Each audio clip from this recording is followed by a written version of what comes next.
சொந்த மனைவி கிட்ட நெருக்கமா இருக்கிறது பாவம்ன்ற மாதிரி ஒரு சீனை காமிச்சிருக்கு. இவ்வளவு வயசாயிடுச்சு, இதுக்கப்புறமா இந்த ஆசை எல்லாம் உனக்கு எதுக்கு? நீ ஒழுங்கா ஜோ பண்ணி உபவாசம் போட்டு ஆண்டவர்கிட்ட இதெல்லாம் சுட்டரிக்க சொல்லி கேடு. ஆசையே வரக்கூடாது உனக்கு. 2 பிள்ளை பெத்தாச்சு, பிள்ளைங்களாம் கல்யாண வயசு ஆகி போச்சு, இன்னும் கூட உட்காந்து ஆசைப்பட்டு இருக்க. வெக்கமா இல்லையா உனக்கு? அப்படிலாம் போதனை பண்ணோடனே வைஃப், ஐயோ ஆண்டவரே நான் ஒரு பாவி அப்பா, அந்த ஒரு பக்கம் ஜோ பண்ணிட்டோம். கணவன் இன்னொரு பக்கம் அம்மா மனசாட்சியில பாதிக்கப்பட்டு பெரிய தப்பு பண்றோம் போல இருக்கு. ஐயோ நமக்கு இந்த மாதிரிலாம் யோசனைலாம் வரக்கூடாது, மனைவி எங்கேயோ இருக்கிறா அப்படின்னு அந்தம்மா அப்படியே ரொம்ப கூனி குறுகி அந்தம்மா ஜோ பண்ணிட்டு இருப்பாங்க, இவர் ஜோ பண்ணிட்டு இருப்பாரு. கடைசியில பண்ற வேலையை பார்த்தா இந்த ரூல்ஸ் எல்லாம் யாருக்குன்னா வீட்டுல இருக்கவங்களுக்கு தான். ஊர்ல இவர் கேசனோவா தான், இவர் பிளே பாய் தான், ஜாலியா சுத்தி இருப்பார்.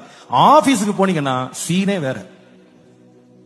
இங்க சிரிக்க விட மாட்டாரு. என்ன வேணும்?